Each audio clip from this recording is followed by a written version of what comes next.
This episode is brought to you by Resy and American Express. Resy is a digital platform that connects restaurants to restaurant lovers by elevating dining experiences, providing original industry content, and helping to fill some of the country's most exciting dining rooms. Because restaurants have always been more than just places to eat. The amazing world of restaurants is just a few taps away in the Resy app and at resy.com. Oh, Hilton stay, your beds are soft and cozy. No lumpy couch, no stiff futon, no shower line at crack of dawn. Oh, Hilton stay. When you want holiday comfort you can count on, it matters where you stay. Enjoy comfortable rooms and friendly service when you stay with Hilton instead. Save up to 25% this season when you book with Hilton. Hilton for the stay. Terms apply.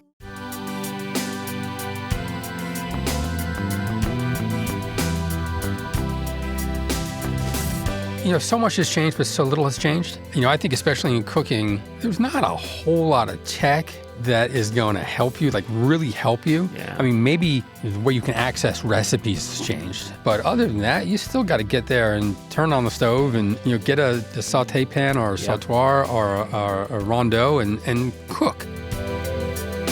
This is Taste. I'm your host, Matt Rodbard.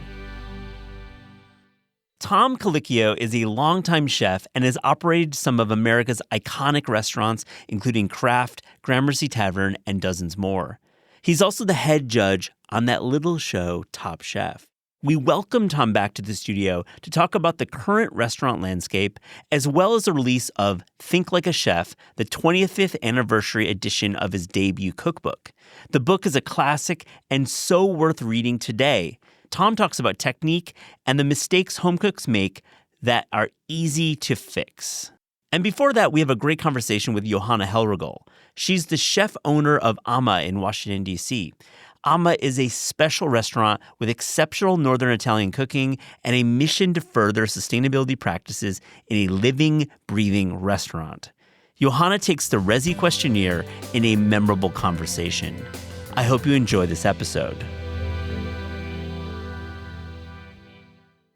Johanna Hellregel, welcome to This Is Taste. How are you?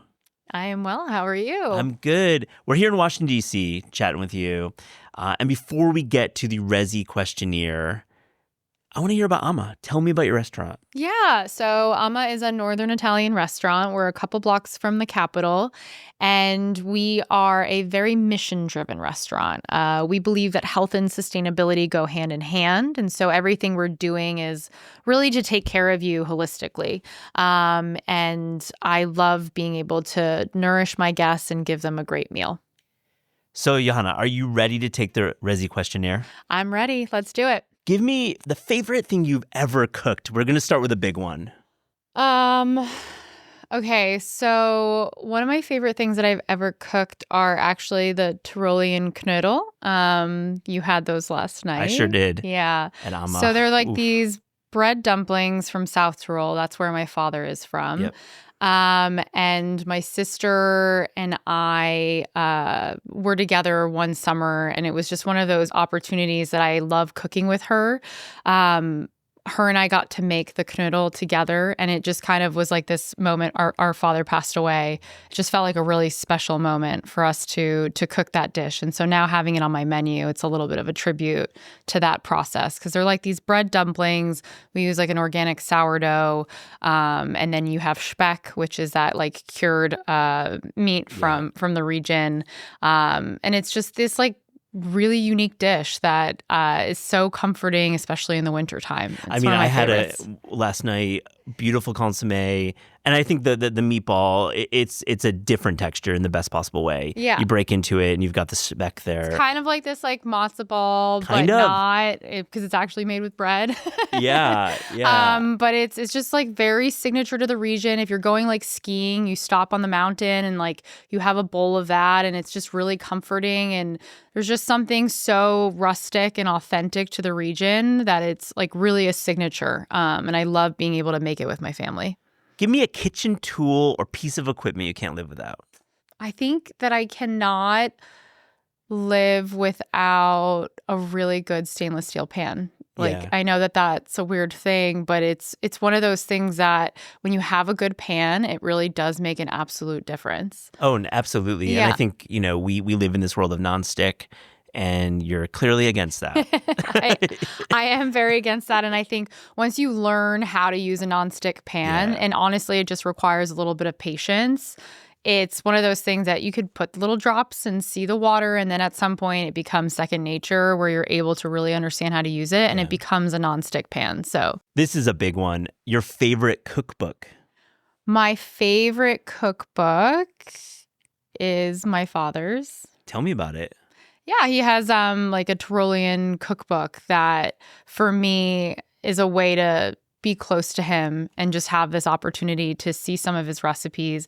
They're also like so not well written. And so it's one of those things that I feel like he was always trying to not give away his true recipe. And so he always made like a little switch to it.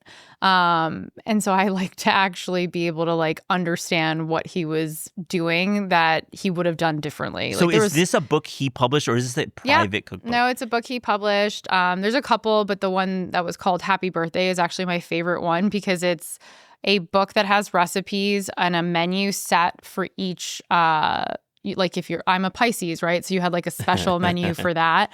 But they're all some of his signature recipes. And in reading it, I could tell like way too much of one ingredient, or he made a little switch here that wasn't in another recipe that I had. So it gave me an opportunity to kind of understand his mind and how he was playing with people because he didn't want to give up his recipes.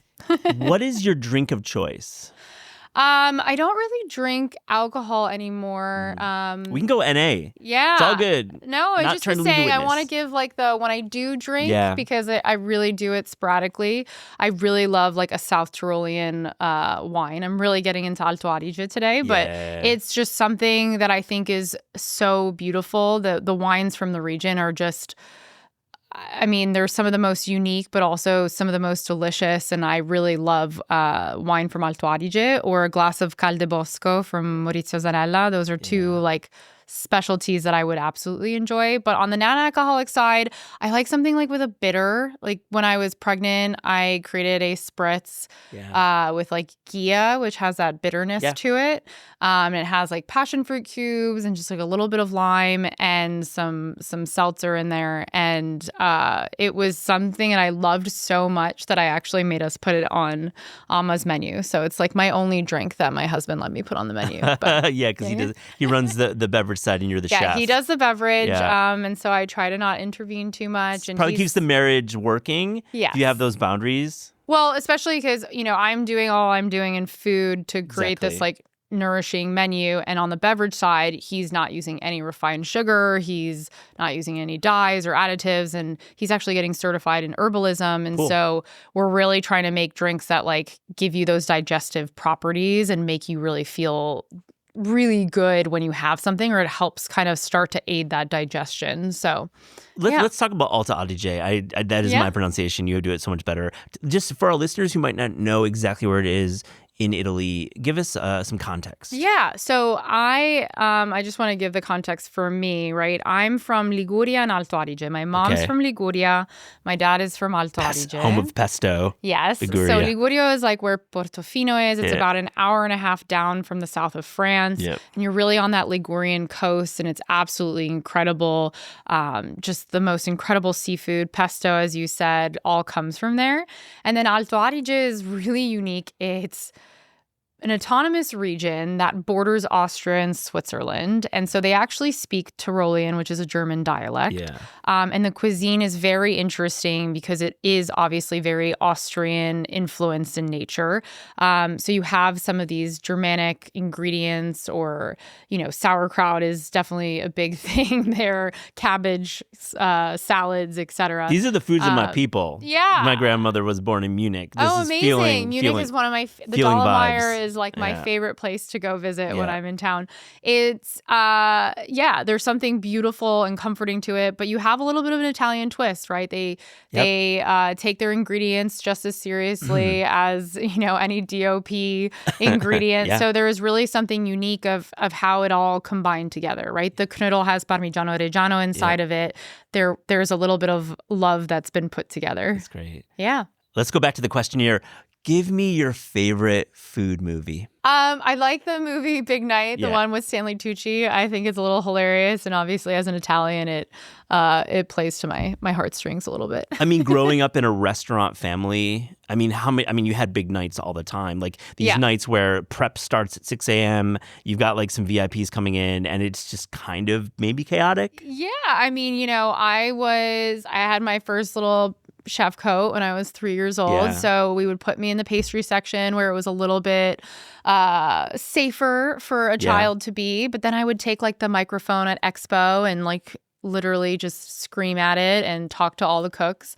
And then I would be in a party dress and have to go out on Saturday night on the floor with my mother. And I would have to say hello to all of our clients. Lovely. And it was really an interesting childhood to put it all together. It's amazing that you tell me this story because I was at Ama last night and I just watched you, walk the floor with your guests. We had folks who were coming, directly from the gym in shorts, literally had senators and congressmen and women all around the restaurant. I think it counted like 6 or 7. So you clearly were born in this kind of vibe. I think it's interesting that I feel like it's in my blood when it comes to cooking because of obviously my dad and just growing up in it. I mean, those chefs like Hans and Pascal, the chef and the pastry chef, like literally raised me when my dad passed away. And so I feel like being in the back of the house, I really always was there.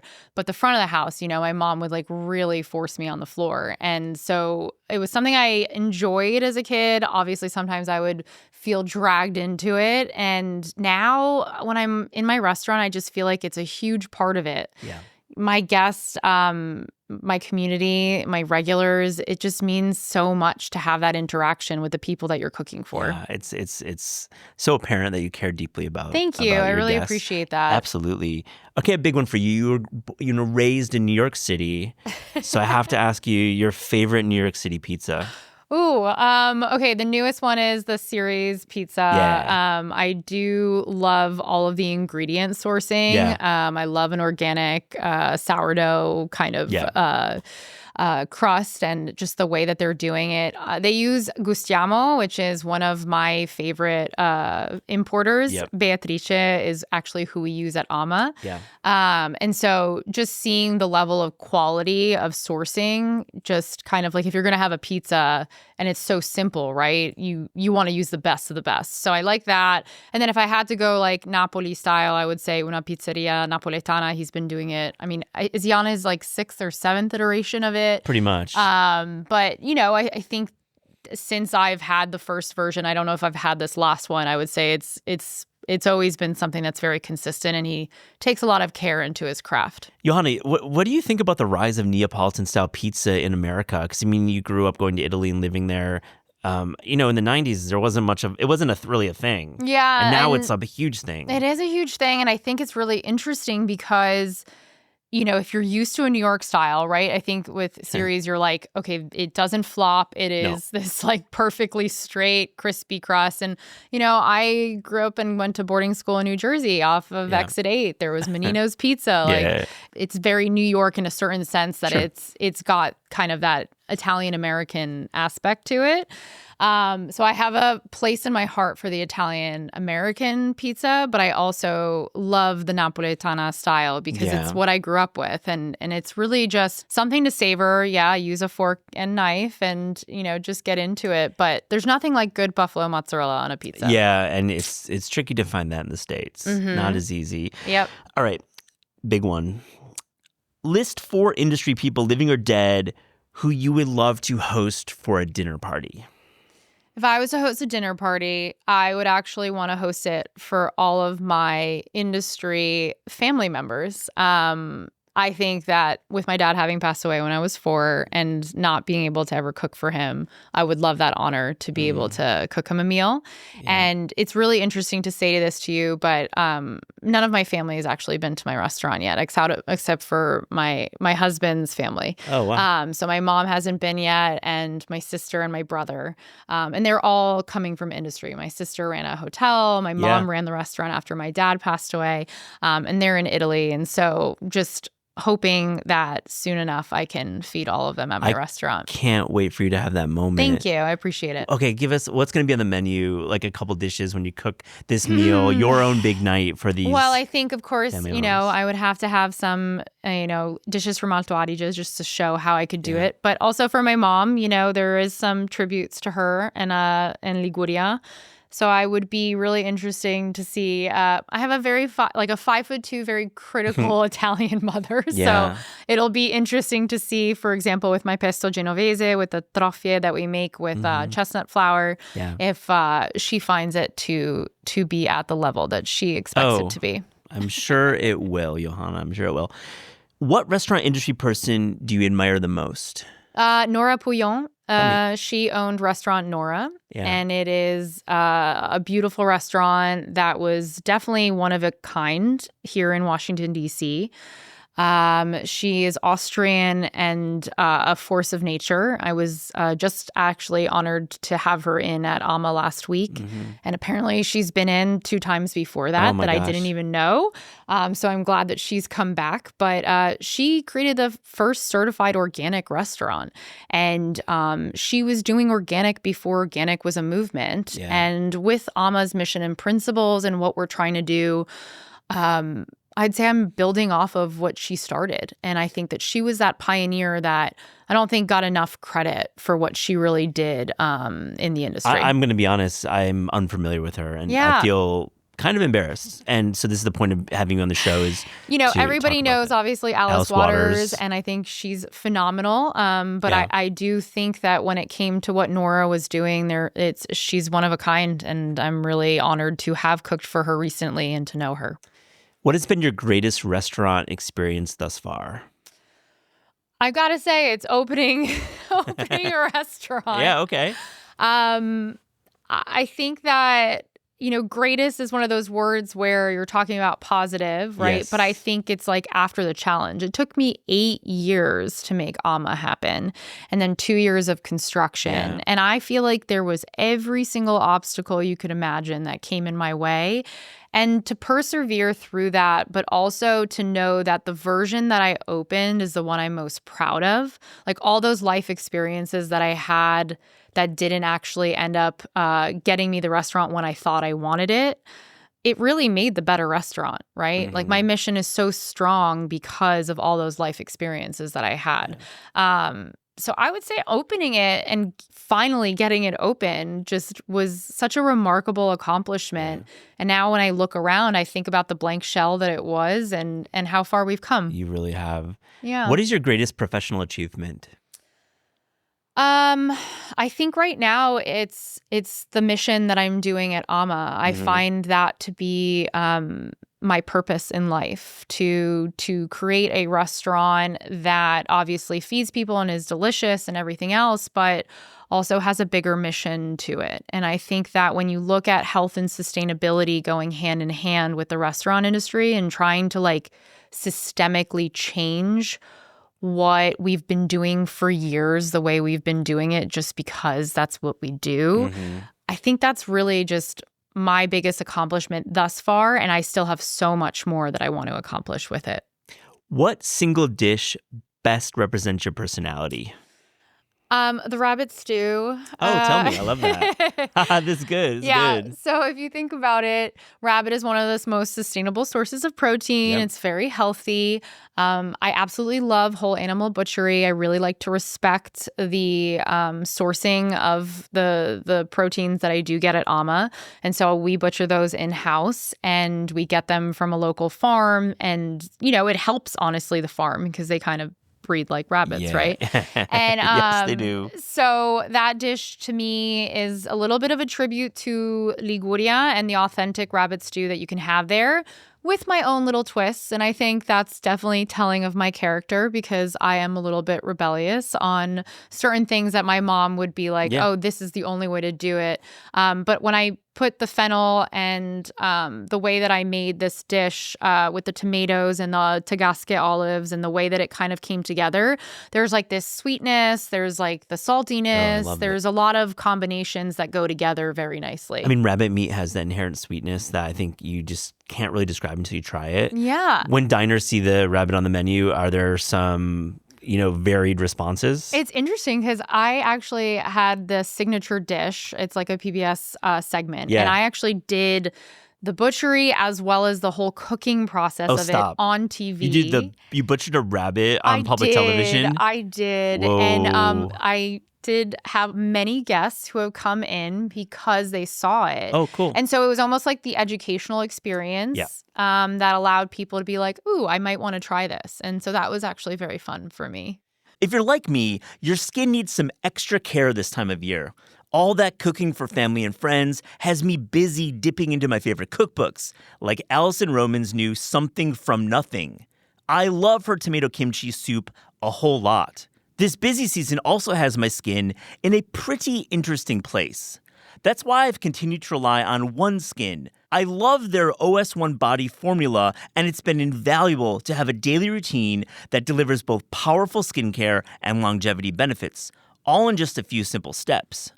OneSkin also just launched their limited edition holiday sets, including the Nightly Rewind gift set, which is one of those rare gifts that's both impressive and genuinely useful, providing an upgrade to anyone's nightly routine.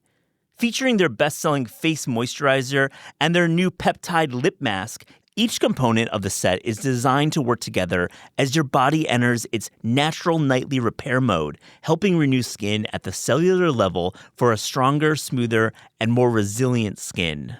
For a limited time, try OneSkin for 15% off using promo code TASTEPOD at oneskin.co. That's promo code TASTEPOD at oneskin.co. Today's episode of This Is Taste is brought to you by Grow Therapy. I'm a big believer in therapy and think everybody should get the help they deserve. But have you ever tried to find a therapist online and were more stressed out by the simple act of finding a therapist? I certainly have. There's the cost, the scheduling, and of course, finding the right fit. Finding a therapist is not that simple. Grow Therapy makes it way less overwhelming and way more affordable. Whether it's your first time in therapy or your 50th, Grow makes it easier to find a therapist who fits your needs. They connect you with thousands of independent, licensed therapists across the U.S., offering both virtual and in-person sessions, nights and weekends. It's that easy. And you can search by what matters, like insurance, specialty, or availability, and get started in as little as 2 days. And if something comes up, you can cancel up to 24 hours in advance at no cost. There are no subscriptions, no long-term commitments. You just pay per session. Grow helps you find therapy on your own time. Whatever challenges you're facing, Grow Therapy is here to help. Sessions average about $21 with insurance, and some pay as little as $0, depending on their plan. Visit growtherapy.com/taste today to get started. That's growtherapy.com/taste. Availability and coverage vary by state and insurance plan. If you're like me, your skin needs some extra care this time of year. All that cooking for family and friends has me busy dipping into my favorite cookbooks. I've been working my way through the re-release of David Leibowitz's Ready for Dessert and eyeing his nectarine raspberry upside-down gingerbread cake and buckwheat chocolate chip cookies. This busy season also has my skin in a pretty interesting place. That's why I've continued to rely on OneSkin. I love their OS1 body formula, and it's been invaluable to have a daily routine that delivers both powerful skincare and longevity benefits, all in just a few simple steps. OneSkin also just launched their limited edition holiday sets, including the Nightly Rewind gift set, which is one of those rare gifts that's both impressive and genuinely useful, providing an upgrade to anyone's nightly routine. Featuring their best-selling face moisturizer and their new peptide lip mask, each component of the set is designed to work together as your body enters its natural nightly repair mode, helping renew skin at the cellular level for a stronger, smoother, and more resilient skin. For a limited time, try OneSkin for 15% off using promo code TASTEPOD at oneskin.co. That's promo code TastePod at oneskin.co. If you could go back in time, what restaurant would you want to visit? This feels like a trip down memory lane It today. sure is. But, This is your life in a way. Yeah, there's this part of, I ate at Palio as a kid, my parents' restaurant in Manhattan. And I ate there, but it's like I don't remember it to the extent that now that I'm a chef and a restaurant owner, like what it would be like to have a meal there. I was obsessed with the lobster Andrea, which I think at the time everybody was like, can you stop ordering the most expensive item on the menu? And I think that it's ironic that that was my favorite thing. But, just to try that dish or try some of those dishes that I loved at Palio again, as an adult and as a chef, it would be just remarkable of an experience for me. Have you thought about if you could go back in time just to like walk into the walk-in? Yeah. Look, check the line out, see how your dad did prep. One time when I was in New York, I stopped in Aldo Some Wine Bar, and one of the chefs that works for Eric was kind enough to actually bring me upstairs. And so I was able to go up and see what the space now looks like Eric Privé is a beautiful dining room now. But I was able to walk in the kitchen, and it was interesting because we actually had, the walk-in and bartender that used to be in the kitchen in addition to the bar that we had downstairs. So it was like this really unique kitchen that you had literally a bar inside the kitchen that was serving the drinks from there. Yeah. And they had like their own walk-in, and just the way that it was set up with the pastry section on the right. Going in that kitchen again, even though obviously it's very different, you could still see the bones of it. I love that you got to experience that. And to be clear, the restaurant was where Aldo Some Wine Bar is now in Eric Repair's Le Bernardin Privé. Yeah, so the bar was the first floor, and it had this huge 4 mural from Sandro Chia of the Palio Siena horse race. Yeah. And then upstairs was the dining room, which was like a 300-person dining room. And now it's Eric Repair's Privé. And just going down memory lane, this is in Midtown Manhattan, in the heart of finance and entertainment and power. What's it like as a child, having a family that runs this restaurant in like the center of power, essentially? It was really captivating to see, especially like the clientele. I remember like Danny DeVito and Michael Douglas, and I had just seen the movie like the American President that he did, and I literally was like, "You're the president." And I was convinced, like I really had this imagery I was just so young and naive and innocent, right? And so just being in that world, which now that I'm in this, I can understand like how much how difficult it must have been for my mom, right? I'm a mom now, and I'm trying to balance, my 4.5-year-old, my restaurant. Yeah. It's a lot, Yeah. And so sometimes my bed would be 2 chairs in my mom's office, put together, and then I would be in the car being driven home at 2 a.m. Such a common story from the industry. Yeah. Children being raised in restaurants, but you probably wouldn't have it any other way, right? I wouldn't, but for my son, I've done it very differently. Oh, okay. Yeah, there's like, I have him come to the restaurant. Everybody loves seeing him. Yeah.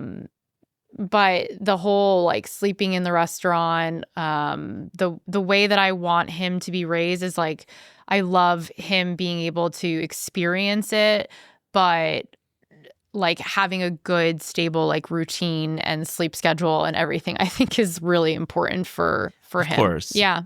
Yeah, it's one of those maybe things not. that You would have it maybe a slightly different way, but it was the way you were raised and it informed you. It did inform me, but it's also like the reason I wanted nothing to do with it, right? Yeah. I ended up going to study international affairs at GW. Yeah. I was working in democracy building. Like I really almost was so deterred from it because of being raised in it. And I think that that's what I want for my son is if he ever does want to be in the industry, I want it to be like a choice that he's made because he's had a healthy relationship with it. And it's even the culture that I'm creating at AMA with my husband and with our amazing management team. Like we want our restaurant to be a nourishing place for our employees. And, the food that we cook for our guests is the same food we cook for them.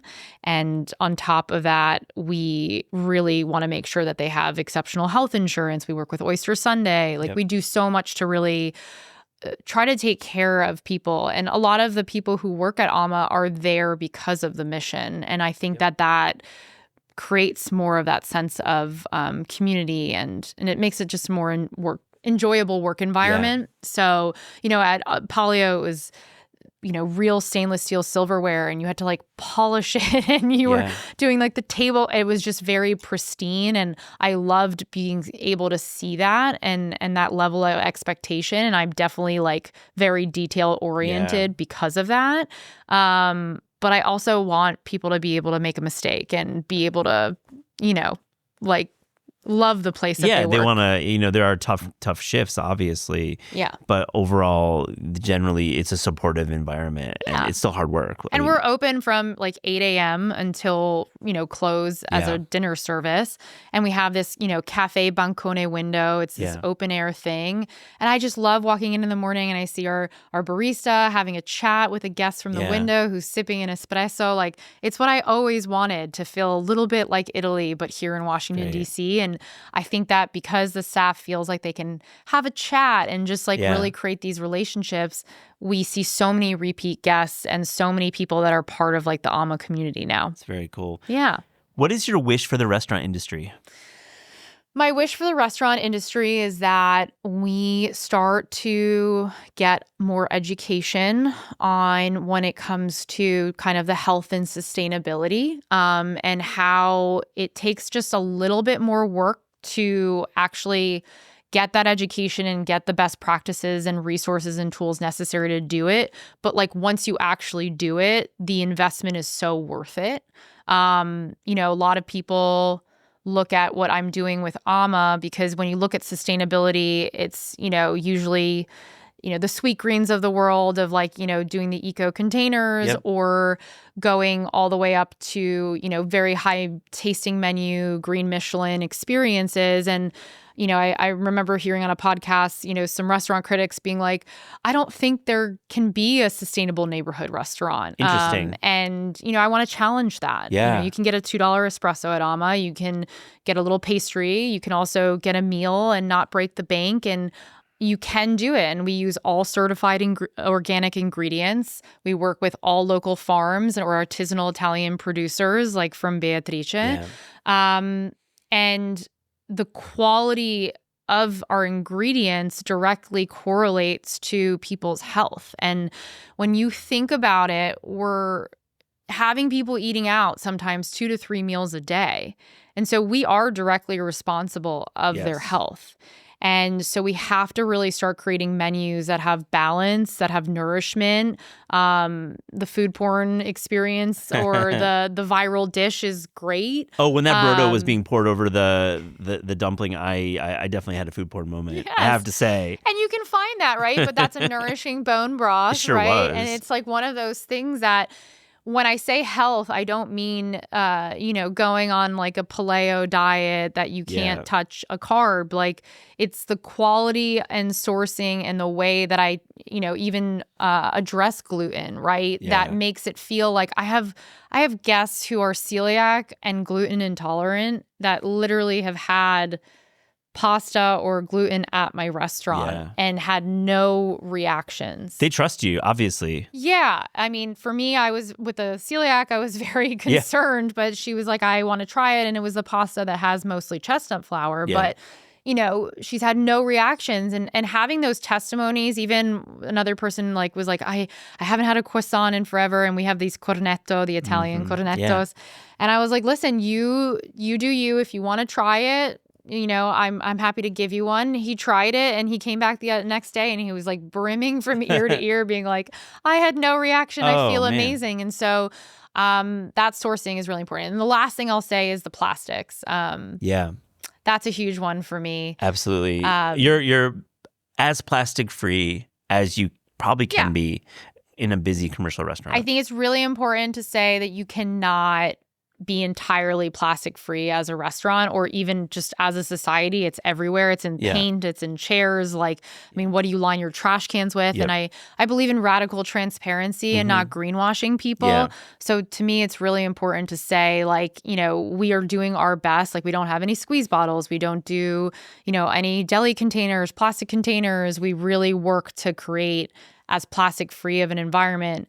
And so I challenge my chefs to really think about how much plastic interacts with their food before it hits the plate, and really understanding plastic, right? And how high heat, high acid, high fat, the difference between polycarbonate versus polyethylene. Yeah. A little education on that goes a long way for some healthier practices that really take care of people's health. Yeah. If you could eat through a city for a day, what would the city be and what would you eat? Milano. Oh, beautiful. I'm going to Italy. You have to. Milano is a great. Tell me about your day in Milan. Oh, God, it's my favorite. It's one of those things that it's a central point between Alto Adige and Liguria. Yeah. So sometimes I find that to be like the good place to stop. And I'll always put like an extra day there. Oh, yeah. I will get a panzerotti from Luini. I will get a little coffee from Caffè Vergnano. Princi is a great bakery that I like love to just stop in and see. I will eat that city all the way. I'll go. There's so many amazing places. I can't even. Revello was a great restaurant that I went to the last time I was there. It was so delicious. You can sit at the counter and really watch the chefs cook. Yeah. I love going to Langosteria Cafe. You have to go to the cafe one that's near the Duomo. Jacopo, the chef for the group, does such an exceptional job with seafood. And they also have a chef's counter there. And yeah, it's a little expensive, but it's like the one thing I'll be like, okay, budgeting to go to Langosteria, because you just don't get access to seafood like that anywhere. Like in the U.S., I'm sorry. Like there's no comparison to that fresh. Mediterranean like seafood, the carabineros that come, they have sometimes the Santa Margherita. We have these purple prawns that have like the purple. It's just it's incredible. Langoustines, you can eat them raw. Just the access to freshness is incredible. Those are the big boys too, those langoustines. My gosh. The one thing you can't resist splurging on when you're dining out. You know, I can't resist splurging on like something that's really like the quality ingredient, like the highlight that they have. So if a chef is really proud of, you know, working with a local farm and getting this beautiful vegetable, like I'm going to get that. Same thing with, you know, if they're sourcing a really great steak, you know, just proteins being so quality, it's going to be a little bit more expensive, but I just think it's so worth it. And it really also puts your money to your values. And that's really important for me when it comes to dining out. Speaking of values, what do you value most in restaurants? I value the nurturing and the way that we are just naturally born nurturers. I think that people in hospitality just genuinely really love to take care of people. And I really love that about the industry. I think we're the first people to show up in a moment of crisis, right? When there's a fire happening, or, you know, even with World Central Kitchen, I'm a chef corps member, just what they're doing to obviously take care of people in natural disasters. There's just something about our industry that is really just about hospitality and taking care of people that I think is so exceptional. Last question. It's your last meal on Earth. What are you eating? Pastina in brodo. I know that sounds so funny, but it's my favorite childhood memory. It's just like a really good broth and a little pastina. And I love putting Parmigiano Reggiano in, and then it's like scraping it off the bottom. It's one of my... Just that act of scraping. Yeah, there's something about when you put Parmigiano Reggiano in broth that is just one of the most... amazing things. It's a very simple dish, but it's so comforting. And I think at that moment, I would need a little comfort. Johanna, this has been so much fun. Thank you so much for joining This Is Taste. Thank you. Thank you for having me. Hey, Matt. My parents are scared to come to New York. They just think that the subways are always flooding and pizza costs $8 a slice. But that's not what New York is. There's so many beautiful sights for them to come and see, like the carousel in Dumbo or a shot from the ferry at sunset. Oh man, I mean, New York is a great place, but you gotta sell them on it. Here's a thought. How about sending them some photos, but not over text, not over email? Send them a frame loaded with a bunch of cool photos from New York with subways that aren't flooded, that are actually running. And here's the way to do it. Aura frames. Aura frames are great. They sent me one to check out, and it was really cool and dumb simple to set up. I loaded photos using the app, and it was displaying them instantly. There are no limits to the amount of photos you can load, and you can customize messages with each photo. And here's the deal. You can preload an Aura frame with photos and have it directly sent to that special person in your life, gift wrapped and all.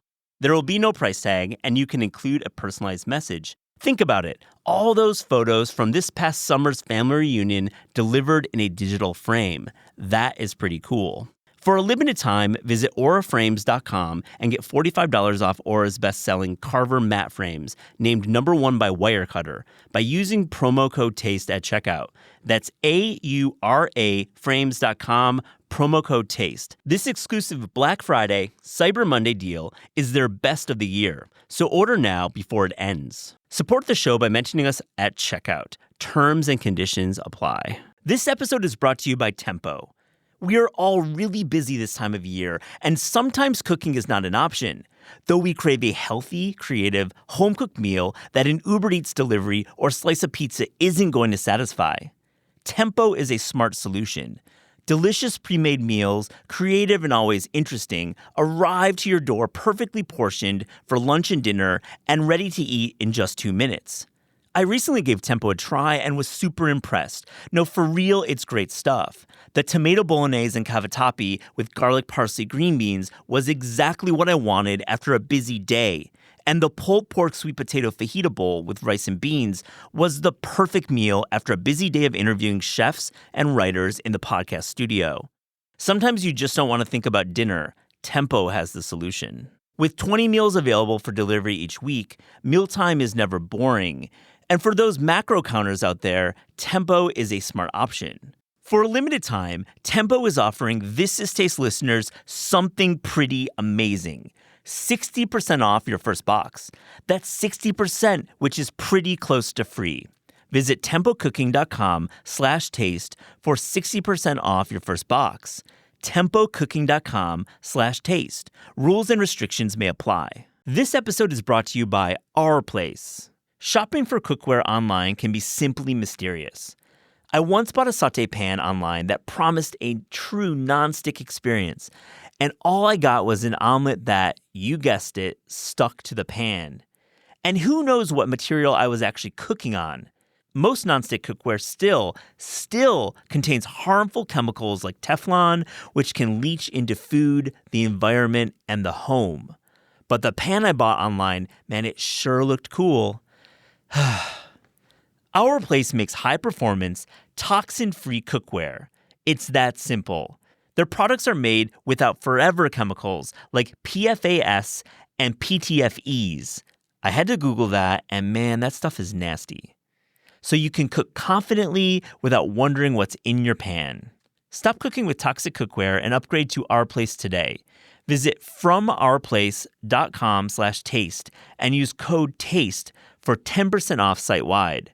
With a 100-day risk-free trial, free shipping and returns, you can experience this game-changing cookware with zero risk. That's FromOurPlace.com/taste and use code TASTE for 10% off site-wide. Tom Colicchio, welcome back to This Is Taste. How are you? Great. Great to see you. Before we get into the 25th anniversary of Think Like a Chef, a book we talked about on our last conversation a year ago, and I'm linking to that great episode in the show notes. Just where have you been dining out in New York as of late? Oh, God, I have not been dining out in New York as of late at all. That's good. Okay. No, I don't get out much. It's I should get out more. I really don't get out much. Tonight I'll be in the restaurant probably until 8:30, and after that I go home. Yeah. And nights that I'm not working, I'm cooking at home. So no, it's, there's a restaurant called Strange Delights. Yes. That's in my neighborhood that I like a lot. Yeah. That's probably the most recent restaurant that I've been to. Yeah. Great restaurant. It's cool that you go there. I mean, they just launched breakfast too. Oh, did they? They have a pop-up breakfast there. And, No, I like it. I like to sit at the bar and you just get rub bar stuff, and the back restaurant's really cozy as well. So I like that. Yeah, that's a great call. I like that.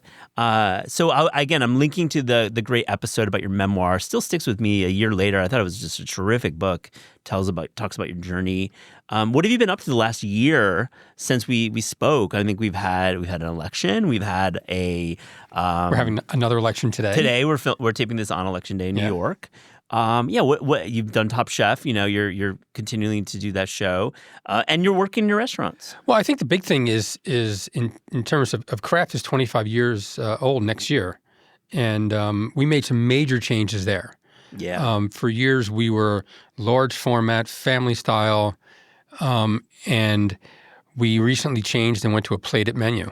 And the reason being is that everything on our menu was really for 2 to 3 people, but yet when people saw we're just browsing menus and they saw our duck at $72, they were like, "This is ridiculous." Yeah. And then it doesn't indicate anywhere that this is for 2 to 3 people. Yeah.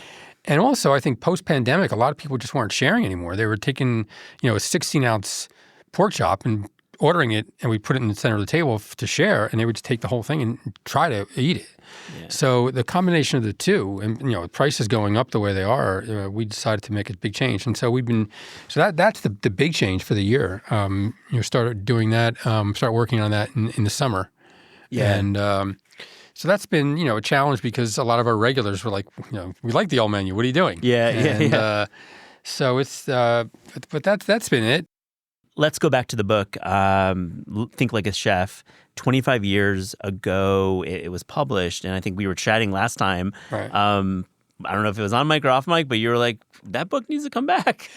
Well, we talked about it, and I think I mentioned to you that I was really disappointed that it was only available in softcover. That's right. And that the cover was one of my least favorite photos of me ever.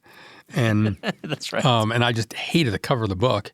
And I guess, maybe you shot that to someone who makes decisions, and all of a sudden I got a phone call saying, "Hey, we want to reissue." I have to say I did send an email to Aaron at our publishing group. I believe it had been on his mind, so it was like stars aligning.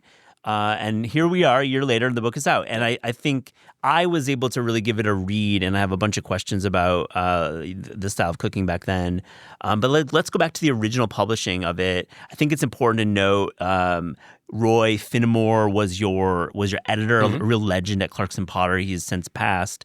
Also, my current colleague, Mary Sarah Quinn, was working on it, who I still adore and love working with to this day and does a lot of our covers. Tom, my question is, when you were writing the book 25 years ago, what is that like? It's a different era. I mean, the technology is not here. What's that like for you? I just published the book last year, and the process is relatively the same.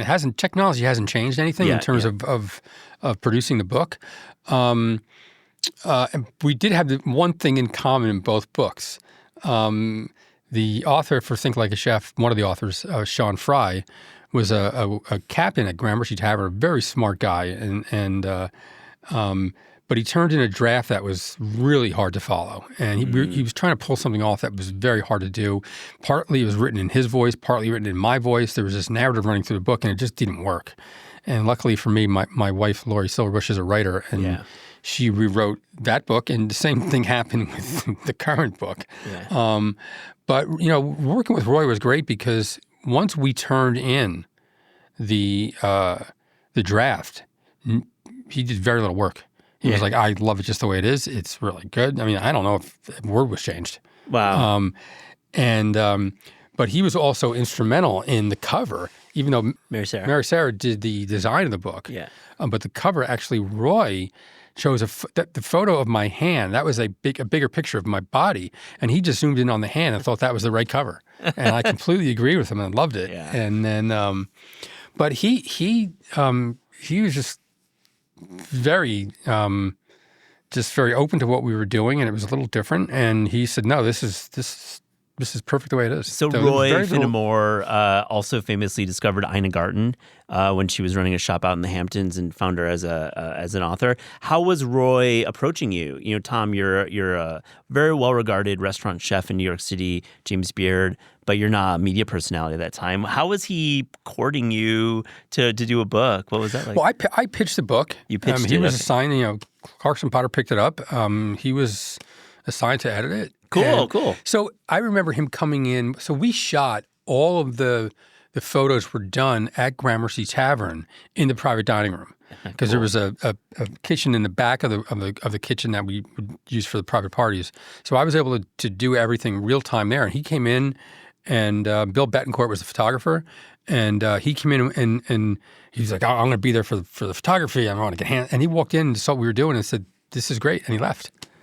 And but then it was, he sifted through all the photos and did all that work and made sense of it all. But no, I think there was this, he came in and saw what we were doing and said, "I like what you're doing. Just continue doing it." Yeah. And, I styled everything. I don't work with a stylist. I do it myself. And I have a certain thing that I'm looking for. I don't want it to look fussed over. I want it to feel real and natural.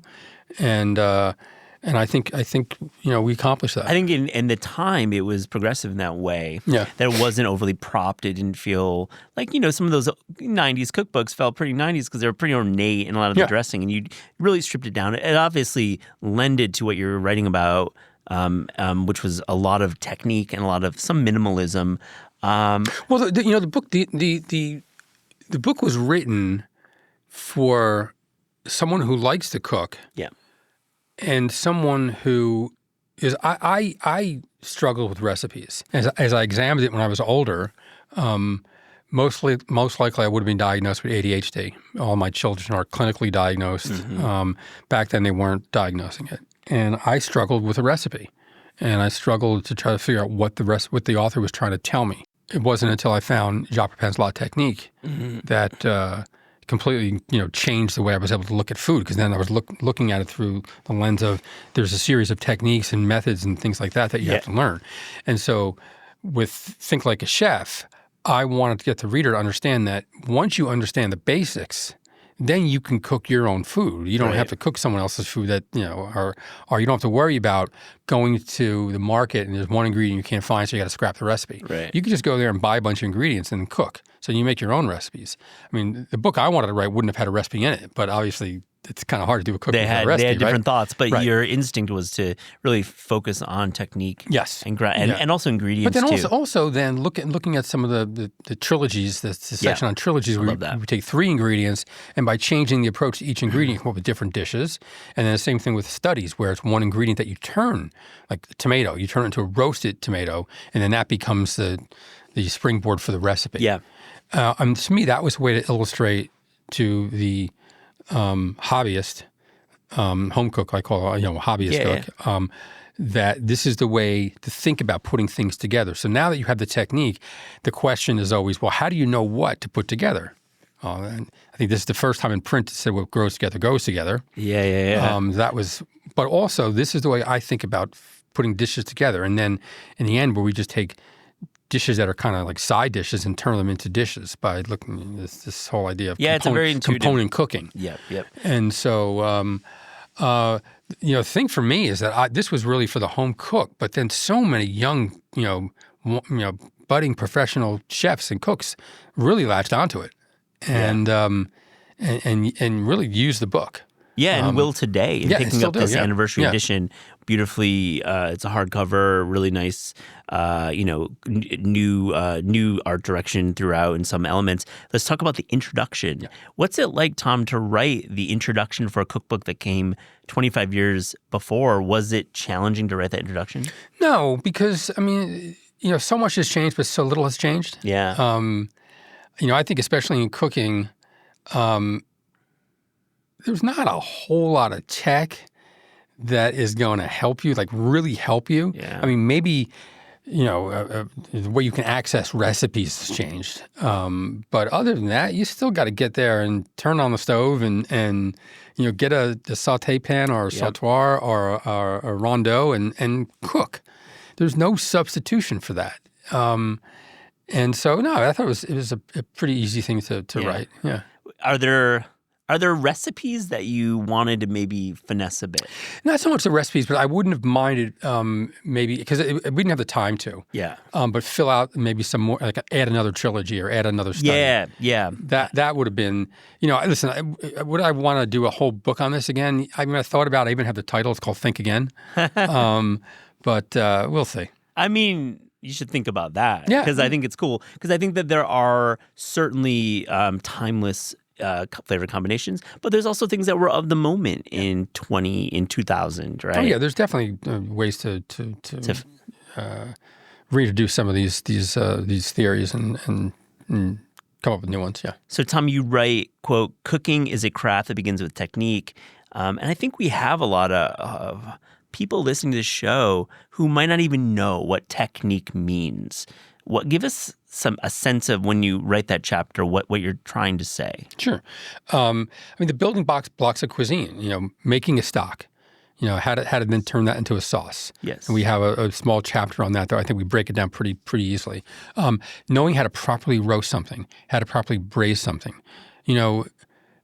I love when you get a recipe and it says, take a shoulder of lamb and tie it or bone it out and tie it and sear it on all sides, remove it from the pan or from the rondeau, add mirepoix, cut into 1/4-inch pieces and brown that, return the lamb to the pan, add 2 cups of red wine, 4 cups of chicken stock, a bouquet garni.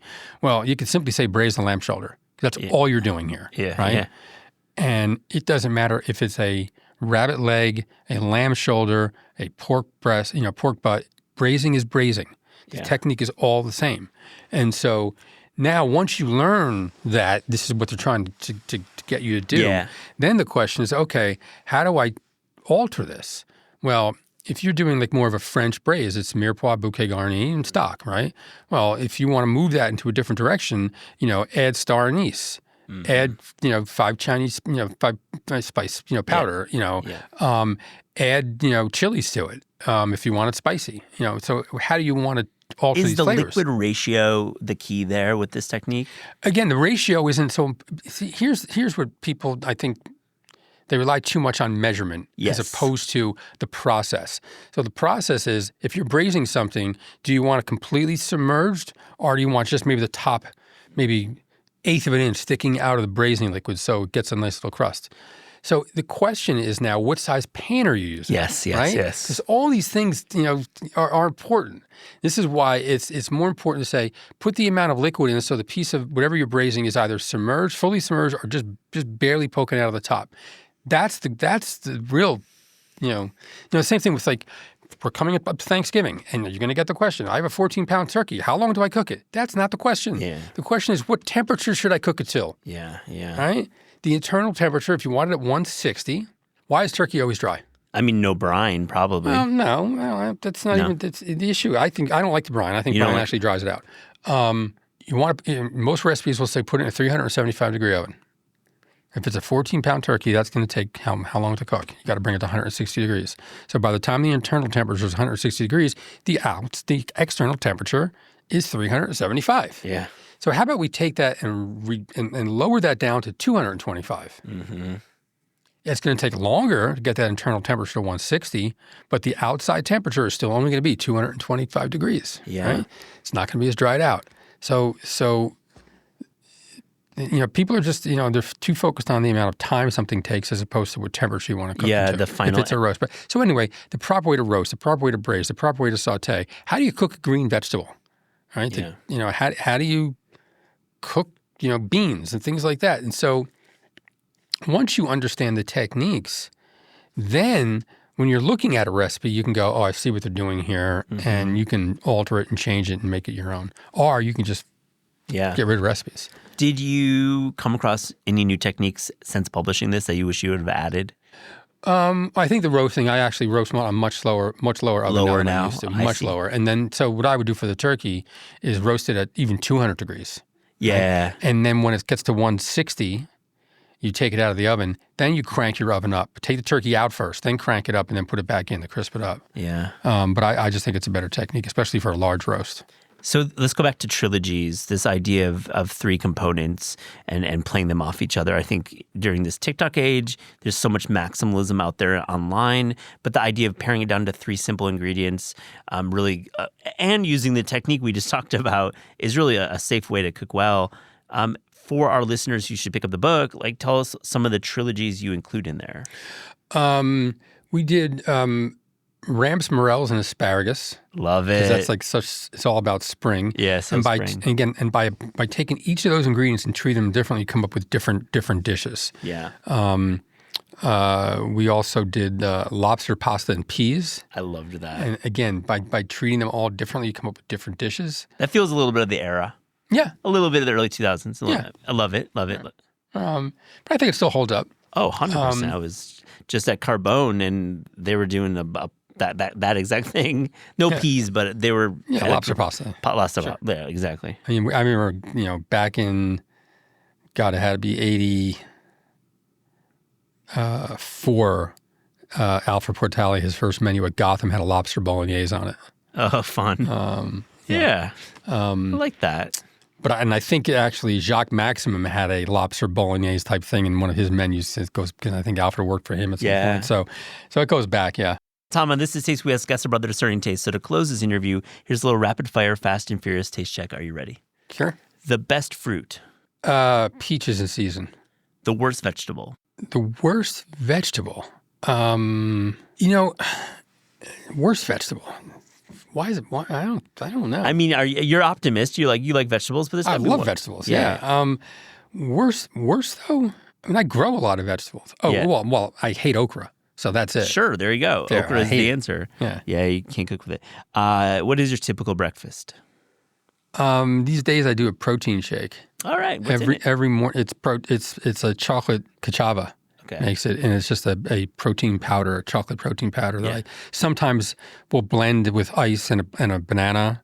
But that's usually what I'm doing these mornings. Sometimes you swim in too? Yeah, I'm swimming. Yeah. I'm back to swimming after 40 years of not being in a pool. I started swimming in January, and I lost about 40 pounds since January. So that's no way. That's great, man. You feeling great? I feel great. Yeah. Yeah. But I'm swimming 4 to 5 days a week, and I'll do about 2,000 to 2,400 yards in 45 minutes or so. So it's good. It's good exercise. That's nice. Yeah. And you got to have that shake, of course.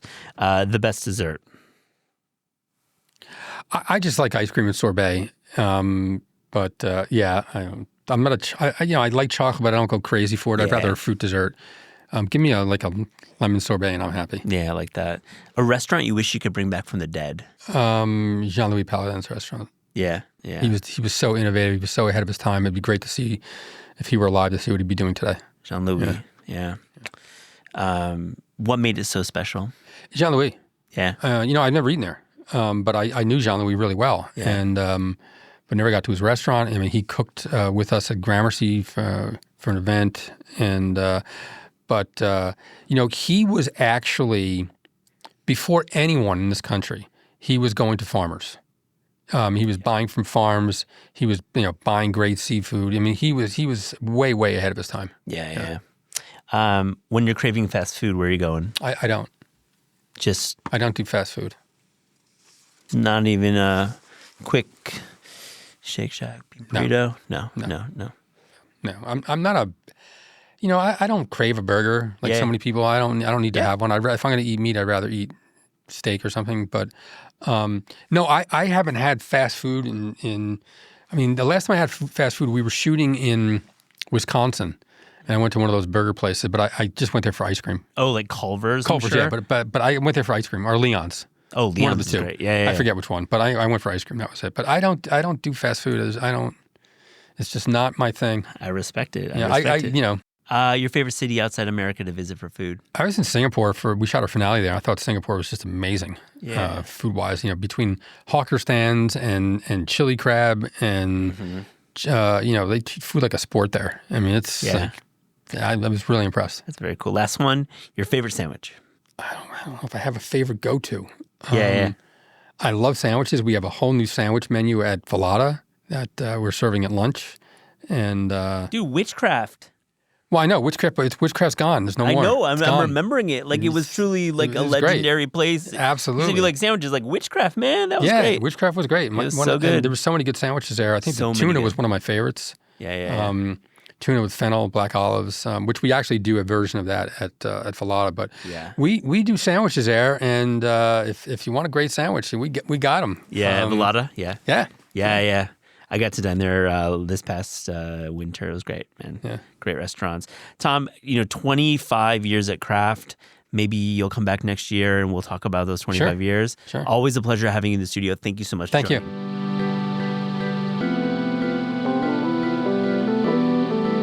This is Taste is hosted and produced by Eliza Barbanel and me, Matt Rodbar. The show is edited by lead producer Clayton Gumbert and supervised by Pat Stango, Director of Media Production and Development at Penguin Random House. Thanks to Shalia Harris and the production team at Penguin Random House. Theme music by Steve Rydell. Logo and guest illustrations by Ellie Skurzat.